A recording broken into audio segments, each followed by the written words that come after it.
Մարդիկ ասում են, երբ պետք է դաստիարակել երեխային, ոմանք ասում են 2 տարեկանից, 3 տարեկանից, իսկ ես ասում եմ ոչ։ Հենց որ հարգանդում խաղը զգաց մայրը, այլևս ինքը պետք է երեխային դաստիարակի։ Հիմա եկեղեցում ունենք երևի թե 4-5 երեխա, ովքեր որ այդ տեսակ ժամանակից են մեծացել։ Հայ քրիստոնյան նա է, ով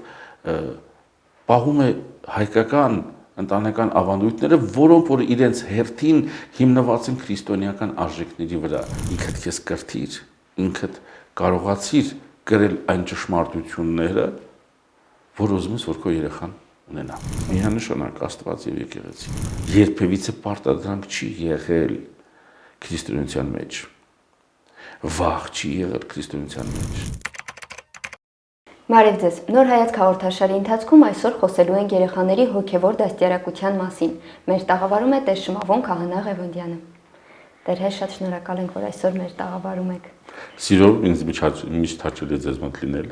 Տեր հայր, ինչ է նշանակում հոգևոր դաստիարակություն։ Դաստիարակություն ընդհանրապես այդ բառը մարդուն, ես մտածում եմ այսպես, մարդուն ճիշտ ապրել սովորեցնելն է։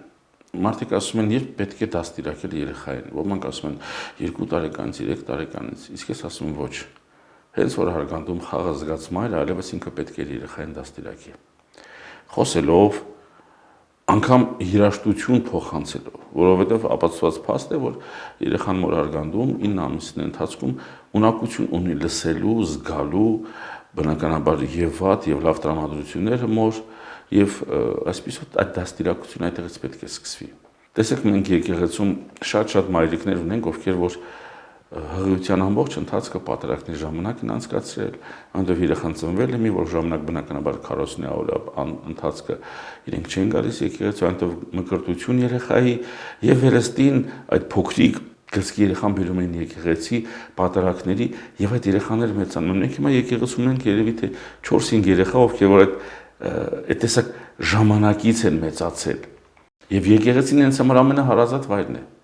Եվ ես վստահ եմ, որ հետագայում ովքեր որ ցանկանան նաև այդ երեխաները դպրություն անեն, շապիկ հագնեն եկեղեցում, այդ երեխաները վատ մարդ չեն դառնա, գուցե հոգեորական չդառնան, եւ պարտադիր չէ,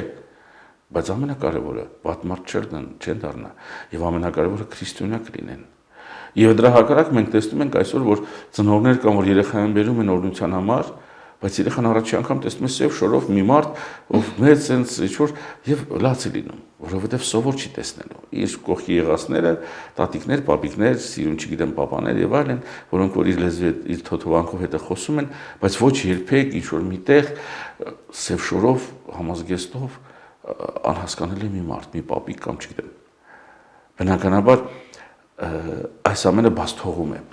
Եվ ծնողների պարագային սովորական դաստիարակությունը զանազանել լավն ու բարին եւ բնականաբար այդ ամենի մեջ հոգեվորի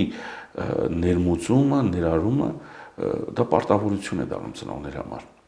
Եվ նաեւ այստեղ մեր եկեղեցին շատ հնուց գիտակցել է, որ երեխաներին փոքրուց պետք է հոգեվոր դաստիարակություն տա եւ մենք ունենք կնքահայրի գիտականից ասեմ ինստիտուտը։ Երբ որ կնքահայրը, որ քրիստոնյա է, ստանձնում է այդ երեխայի հոգևոր դաստիարակությունը։ Եվ այդ իսկ պատճառով կնքահայրը ընտանիքում ավելի մեծ դեր ուներ, քան թե հայրը։ Երբ որ կնքահայրը գալիս էր տուն, հայրը իր տեղից վեր էր կենում եւ տեղից հիճում էր կնքահորը։ Այդ իսկ պատճառով մկրտության ժամանակ ծնողները համբուրում են կնքահոր աղջը՝ ի նշան խոնարհության եւ գերիշխանության, այսպես ասենք, ընդունման, որովհետեւ կնքահոր գործառույթը դաստիարակությունը որպես քրիստոնյա, որպես զինվորի անբեկանելի էր։ Եվ շնորհիվ կնքահոր, եթե երեխան դառնում էր պատշաճ եւ բարեխիղճ քրիստոնյա, այդ կնքահոր օրհնությունները ընտանիքի վրա անսպառ են։ Իսկ եթե այդ երեխան չէր ստանում համապատասխան դաստիարակությունը հոգեվոր, այդ կնքահայրը բնականաբար պատասխանատու է դառնալու Աստծո առջև։ Տեր հայր, իսկ ինչ է նշանակում հայ քրիստոնյա մարդ, հայկական քրիստոնեական ընտանիք, որպեսզի ձեր ասածը լավ պատկերացնենք։ Հայոց մեջ քրիստոնեությունը ճիշտ է ներմուծվեց։ Ոչ ոք չի դրժում այն փաստը, որ ժամանակ հեթանոսներ էին եւ որոշ չափով ուժով, որոշ չափի սրով քրիստոնեությունը ընդունվեց Հայաստանում։ Բայց ընդունվելուց հետո քրիստոնեությունը այնքան մոտ դարձավ հային, կարելի ասել հայի գենի մեջ այնքան ներմուծվեց,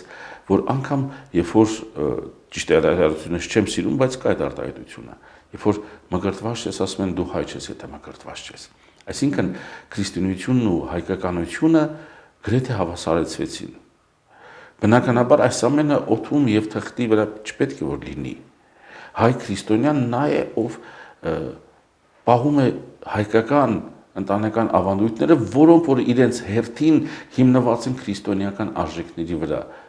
Եվ այդ քրիստոնեական արժեքները որպես առանձին քրիստոնյան նույնպես պահում է, այսինքն մի շրջան է դառնում,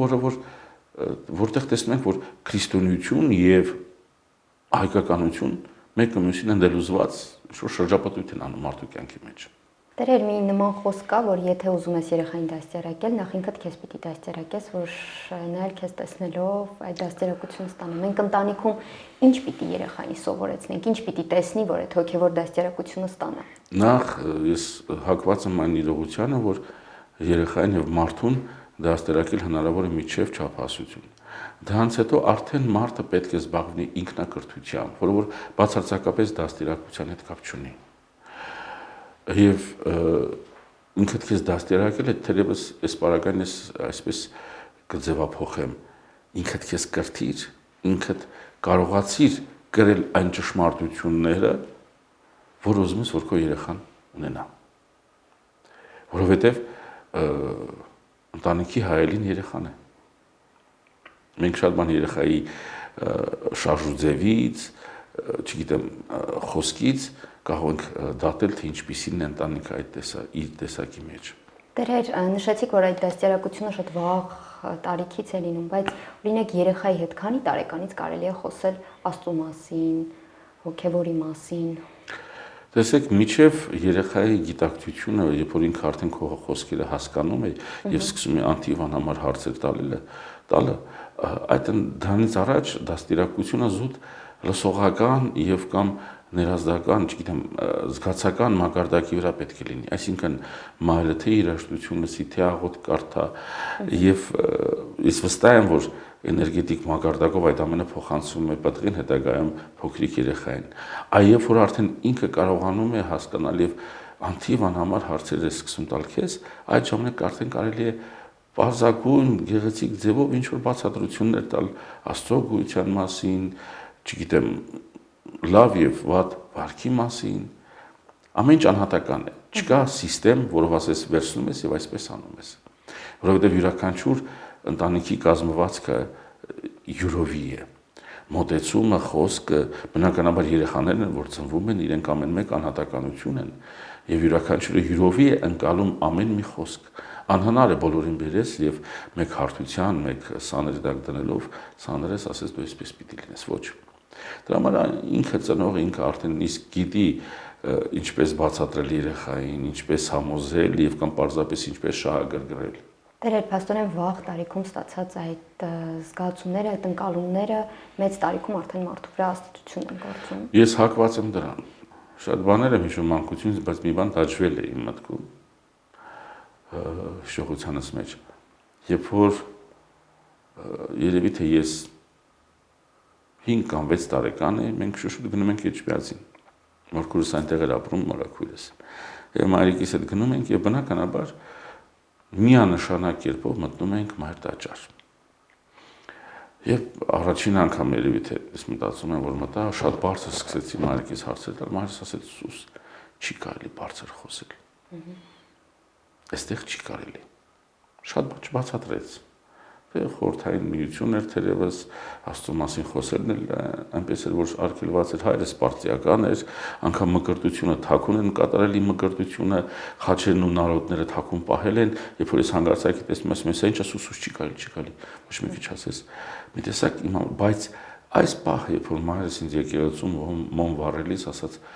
այստեղ բարձր չեն խոսում, շշուկով շատ ցածր։ Առ այսօր հավատում եք, անգամ երբ որ եկեղեցում մարդ չի լինում, որտեղ ես ծառայում եմ քանակերում, երբեմն որ մոտենում եմ ինչ-որ գործով խոսում եմ մամա վաճառել, ես հետո մի պահ բռնած ինձ այն բանի վրա, որ ցածր եմ խոսում։ Այսինքն գիտակցությանս մեջ այնքան խոր է նստվածք է տվել դա, որ սա մի վայր է, որտեղ որ բարձր խոսելը, ել չասեմ աղաղակելը, գոռել եւ ալին գոչել, արգելվում է։ Եվ բնականաբար նման շատ բաներ կա, որ մենք երբ որ մեր ծնողից ճիշտ բացատրամ կամ մոտեցումով ստանում ենք, դաջում է մեր մեջ եւ մենք ըստ այդմ մեր կյանքը կառուցում կամ շարունակում ենք։ Տեր, ես երբեմն լսում եմ, որ ծնողները երեխաներին այսպես կարծես սաստելու համար ասում են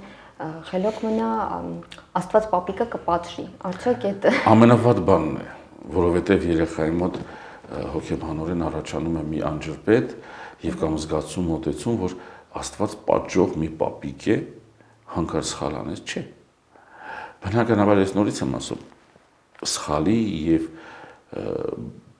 ճիշտ ապրելակերպի կամ վերաբերմունքի հետ կապված վախը պետք է բացառվի երեխայի դաստիարակության մեջ, անել վախեցնել Աստծով։ Որովհետև հակասական բևեռներ են ստեղծվում երեխայի մոտ, այդ ամեն հոգեբանները այդ ամեն ավելի լավ գիտեն։ Մենակ Աստծո պարագան չէ։ Ցանկացած մի բանով երեխային վախեցնելը, որպես անջրպետ ինչ-որ մի բան չանելը ճիշտ չէ։ Երբեմն նաև պետք է թույլ տաս, որ երեխան սխալվի, որպեսզի ցավալով ինքը հասկանա, որ դա ճիշտ չէ։ Որ երեխան պետք է քայլի, հանկարծ բռնվի, վայ երեխես չընկնի, չէ, թող մի հատ էլ ընկնի, ինչ պիտի լինի որ։ Ընկնում է, լացում է եւ հասկանում է, որ այլևս երեխան գիտակցում է, որ մոր ձեռը չպետք է թողնի, հակառակ դեպքում ինքը կընկնի, որովհետեւ դեռևս ինքը ունակ չէ շատ լավ քայլելու։ Եվ կամ պարզապես ամեն ինչին մատեմացնելը, չգիտես, փորձես, թող մի հատ այրի մատիկը, ոչինչ, բան չի լինի։ Գուցե դաժան հնչեն խոսքերս։ Ես նաև շատ բաներ կենդանիների վարվելակերպով եմ նաև անում։ Տան ունեմ շուն եւ կատու։ Երբեմն կատուն մոտենում է, մի անգամ դեպք եղավ, լույսերը անջատել են, կատուն մոտեցավ մոմին, կինս ասաց, վայ, ասի չէ, թող մի հատ հասկանա ինչ է։ Մոտեցավ, նայեց, հատը բարձրացեց, վառեց։ Ես սպանեց, դրանից հետո կատուն այդ մոմին չի մոտենա։ Ու դա շատ լավ է։ Այսինքն չլինի այնպես, որ մոմը դրած լինի ինքը գա, գցի կամ չգիտեմ, նույնն էլ եւ մարդկանց պարագային։ Սեփական փորձի փորձառությունը ամենամեծ դաստիարակության միջոցն է դառնում նաեւ այս պարագային։ Այս բանը չեմ կարող օրինակներ բերել, բայց շատ են դրանք։ Իսկ երեխաներին ինչպես բացատրել եկեղեցու մերձիսական արարողությունների խորհուրդը, ինչպես սկսել։ Դա թերևս արդեն դպրոցական հասակից։ Մենք ունենք շատ լավ մշակված կիրակնորյա դասընթացների դասագրքեր, ցավոք սրտի ունեինք եկեղեցու պատմության շատ դասագրքեր, որտեղ շատ հետաքրքիր կերպով այդ ամենը բացատրվում է, բայց մինչև այդ ամենը անցնելը երեխան արդեն պետք է ծանոթ լինի եկեղեցուն, քահանային։ Մենք ասում ենք, եկեղեցում ունենք երեխաներ, որոնք որ կարող է իրենց ծնողի արած նկատողությունից չազդվեն, բայց երբ որ ես մոտենում եմ եւ սաստում եմ չի կարելի, աղմկել չի կարելի, լուր մնում է այդ մայրիկը ասում է կգաս մեր տուն էլ երեխան ինչ սաստես դու նավիրում է ամեն ինչ։ Այսինքն երեխան ճանաչում է, գիտի որ քահանան կարող է բարի լինել, մի հատ կոնֆետ կարող է հյուրասիրել եւ նաեւ կարող է եթե ինքը սխալ արեց, ինչ որ աղմկեց, վազեց, որը որ խանգարեց ուրիշներին, նաեւ կարող է իրեն սաստի։ Եվ բնականաբար այդ փորձառությունը անհրաժեշտ է մինչև արդեն իսկ դու սկսես, այսպես ասած, գիտական լեզվով, իրեն մատչելի, հանրամատչելի գիտական լեզվով երեխային բացատրես Աստծո մասին եւ կամ հոգեվոր արժեքների մասին։ Ինքը այդ ամենի մեջ պետք է աճի, ինքը պետք է տեսնի եկեղեցին, անգամ պատարակ։ Ես ասում եմ երեխաներ կան, որոնք որ իրենց համար ավանդույթ են դարձրել, երբ որ գալիս են եկեղեցի, մոտենալ, խորանի պատը համբուրել կամ չգիտեմ այնտեղ սյունը համբուրել եւ որևիցե մեկ իրենց չի սովորեցրել։ Որևիցե մեկը։ Իրենք շատ մեծ հաճույքով գալիս են հաղորդվելու։ Երբ թե պատարակի ընթացքում, այսպես ասած, մանրամաժեղ մի 10-12 երեխա գալիս են միշտ հաղորդություն ստանալու եւ իրենք մեծ հաճույքով են գալիս։ Իրենց համար գուցե դա համեղ է, գուցե դա, չգիտեմ, չեմ կարող նյութական առումով բացատրել, բայց իրենց հոգին ձգտում է դեպի դա եւ դա շատ նորմալ է։ Դեռ հայր հաճախ ծնողները երեխաներին չեն բերում եկեղեցի մասնակցելու Սուրբ Պատարագին, որովհետև մտածում են, որ կխանգարեն նրանք։ Բնականաբար խանգարում են։ Բայց մայրիկը կարող է նաև այդ երեխային այդ խանգարելու պահին դուրս տանել, ներս գալ։ Եթե անընդհատ անհանգիստ երեխա է, որ 12 ժամ անընդհատ կամ 24/7-ի վրա լացել դինող երեխա է, բնականաբար եկեղեցի բերել է մի քիչ կխանգարի ուրիշներին պատարագի ընթացքում, բայց դա էլ լուծելի է։ Երբ որ երեխան գտնվում է մի վայրում, որտեղ իրեն այս ժամանակակից լեզվով ասենք հարմարավետ չէ, կոմֆորտ չէ, բնականաբար ինքը իրեն վատ կզգա։ Բայց երբ որ երեխայի համար այդ միջավայրը դառնում է շատ լավ եւ հանգիստ, ինքը շատ հանգիստ է։ Ասեմ, մենք մի պահ եկա, որ եկեղեցու վերջում սեղան եւ աթոռներ ենք դրել, մեր տղաներից մեկն էր իրա բերել, եւ այնտեղ մի խումբ sense հավաքված մատիտներով իրենց նկարչությունն են անում։ Չխանգարելու համար, հա, ուրիշներին։ Ու լսում էին այդ ամեն ինչը։ Բնականաբար անգամ եթե ականջի ծայրով լսեն, իրենց մեջ մտնում է դա, իրենք հիշում են դա։ Ինչ որ մի պահ գալու է եւ իրենք հետո պետք է պատմեն, որ մենք բուժուր ժամանակ եկեղեցում մեծացանք բառից բուն իմաստով։ Ես ասում երբեմն ամռանը երբ որ մոտս հյուրեր են գալի եկեղեցու բակից ծիրաններ եմ հյուրասիրում, ասում են իրենց ասում են ծիրանները ծաղիկ ժամանակվանից պատարակ լսած ծիրանն են, ամենահամեղ ծիրանն է աշխարհի։ Հիմա երեխաները այդ արգանդում եւ կամ սաղմնային վիճակից սկսած պատարակ լսած երեխաներ են, նրանք այդ ամենը ընկալում են, դա իրենց համար հարազատ վայր է եւ եթե շարունակությունը ճիշտ տրվում է, բնականաբար ծնողների կամ կահոր կողմից դաստիարակությունը, հետագայում եթե դպրոցիվ կամ քիրակնորը դպրոցն է այդ ամենին հլացվում, վատ մարդ չի կարող մեծանալ։ Ես միշտ ասել եմ, ցանկացած երեխա, որ արդեն հասուն է եւ եկեղեցում շապիկ է հագնում, այդ երեխան վատ մարդ չի մեծանա։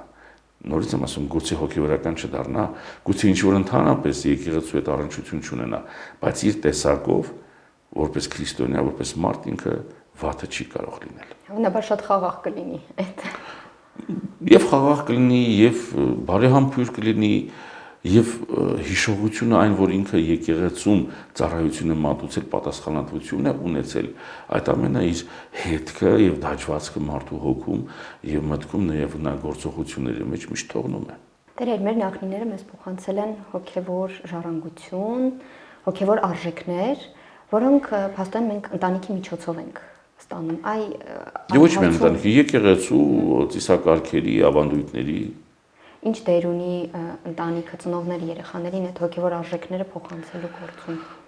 Ես միշտ քարոզների ժամանակ ասում եմ ծնողին, ասում, եթե դուք գալիս եք եկեղեցի եւ միաժամանակ ձեր երեխան տանը քնած է, որովհետեւ դուք մտածեցիք, վայ երեխաս հոգնելը մի հատ կիրակյուրա թող քնի հանգստանա քնությունների եւ պարապում եւ այլն, դուք բարիք չեք գործում ձեր երեխայի համար։ Ընդհակառակը դուք նրան դնում եք ծուղակի մեջ։ Եթե ձեզ թվում է, որ դուք գաք եկեղեցում աղոթեք եւ ձեր աղոթածը բավականաչափ է, որպեսզի ձեր տանեցիները, երեխաները իրենց լավը զգան, այդ դեպքում ուղղակի մենք անհատական մի բան կսկսենք, հա, ընտանիքից մի հոգու կկանչենք եկեղեցի եւ վերջ դառնով ամեն ինչ կավարտվեր։ Դրա համար ընտանիքի ծնողների դերը երեխաների որպես մարդ կայացման մեջ շատ մեծ է։ Իրենք պետք է կարողանան ինչ-որ միտեղ շահագրգռեն, ինչ-որ միտեղ գեղեցիկ բացատրեն, ինչ-որ միտեղ իրենց օրինակով ցույց տան, որ եկեղեցի գնալը, առավել եւս պատարագին մասնակցելը, դա թթվածնման մի բան է քրիստոնեի համար։ Եթե ուզում ես քրիստոնյա լինել, այո, ապա այդպես։ Միջև չափահասություն բնականաբար ծնողը իշխանություն ունի երեխայի վրա։ Մեր հայության տարբերակով միջև կյանքի վերջ ծնողները միշտ իշխանություն են, որը որ այդքան ճիշտ չէ, որ խառնվեն ընտանիքի մեջ, բայց գոնե միջև չափահասություն այդ 18 տարիների ընթացքում ծնողները ունեն ժամանակ, որպեսզի կարողանան ճիշտ ուղու վրա դնել, ճիշտ ուղեցիրի վրա դնել իրենց երեխային։ Հետագայում այլևս երբ որ իրենց համար պատասխանատուն չի լինի ծնողը եւ կամ մեկը ուրիշը, իրենք են որոշող իրենց կյանքը ինչպես շարունակեն։ Ծնողը միայն դառնում է մշտապես օգնող, սատարող, ուղղություն ցույց տվող, երբեմն այո, կարիքի դեպքում հայրական ապտակ տվող։ Դրա իսկ ծնողը ինչ իմանա, որ ճիշտ ուղու վրա է, որպեսզի իր երեխային ճիշտ դաստիարակի։ Եկեղեցին է էլի օգնելու այդ հարցում։ Միանշանակ Աստված եւ եկեղեցի։ Երբ որ դու քրիստոնյա ես, քո կյանքը կառուցում ես եւ կամ փորձում ես այդ արժեքների վրա կառուցել, բնականաբար որպես մարդ ճիշտ մարդ ես։ Չի բացառվում տարբերակները, որ դու գնում ես եկեղեցի, պատարագին մասնակցում ես, բայց մեջդ կա շատ վատ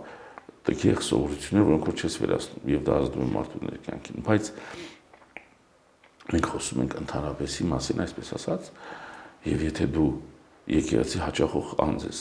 երբ որ գնում ես, որովհետեւ հոգու կանչ ունես, այլ ոչ թե պետք է գնաս, պետք է ոչ իման չի ստացվի։